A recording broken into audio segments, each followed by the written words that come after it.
Bonjour, je suis Julie Fassini, je suis psychologue mais également salariée doctorante. En d'autres termes, je divise mon activité entre le travail salarial chez C2Care où je m'occupe de la coordination du développement scientifique et mon travail de thèse donc à l'université de Nîmes. Alors j'ai découvert la réalité virtuelle lorsque j'étais encore étudiante dans le cadre d'un mémoire de recherche. Je souhaitais pouvoir effectuer un travail d'expérimentation en utilisant un outil qui soit à la fois encore exploratoire mais également qui puisse apporter des réponses concrètes et pertinentes dans la sphère psychiatrique. Donc c'est pourquoi je me suis tournée vers la réalité virtuelle.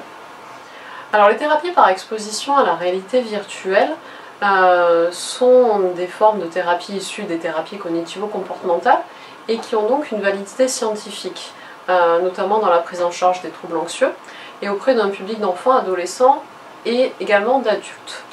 Avec nos partenaires scientifiques dans le monde de la gériatrie, on a souhaité développer un outil qui puisse répondre aux carences actuelles que rencontre cette communauté médicale. Concrètement, les solutions alternatives aux thérapies médicamenteuses sont encore trop peu nombreuses avec des résultats plus qu'alternatifs. La réalité virtuelle, au regard de la littérature existante, où les données sont tout à fait encourageantes et prometteuses, ont donné une grande motivation à pouvoir développer un outil qui réponde aux attentes non seulement du personnel soignant, mais également aux besoins des résidents dans les EHPAD. La réalité virtuelle est très bien accueillie par les seniors. D'une façon très générale, c'est un outil qui suscite pratiquement toujours l'intérêt et la curiosité. Chez les personnes âgées, on aurait pu s'attendre justement à...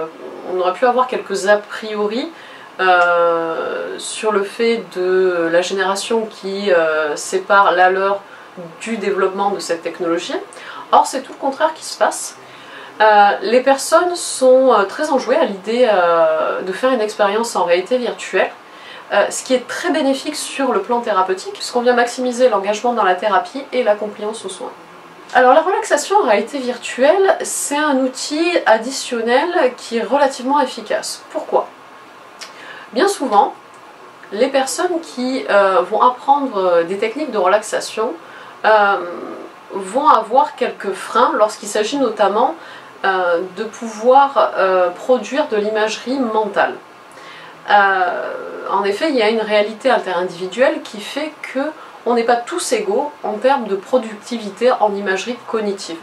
Ce qui fait qu'il y a des personnes qui vont se retrouver frustrées de ne pas pouvoir imaginer un environnement, qu'il soit réel, issu du passé ou totalement imaginaire. Et par conséquent, on va obtenir des résultats qui vont être bien souvent de la frustration et de la résignation et qui sont totalement contraires aux objectifs premiers de la relaxation.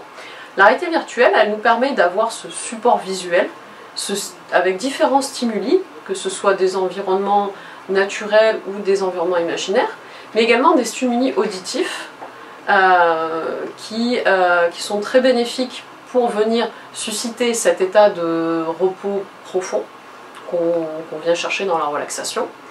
Et l'avantage également de la réalité virtuelle, c'est que les patients vont soit bénéficier d'une relaxation en étant en parfaite autonomie, puisqu'on a des programmes d'hypnothérapie qui sont préenregistrés, ou soit le thérapeute va pouvoir accompagner le patient lorsque ce dernier est en réalité virtuelle, notamment avec des programmes de type training autogène ou relaxation progressive de Jacobson. Je recommande l'utilisation des logiciels thérapeutiques C2Care pour les prises en charge dans les EHPAD.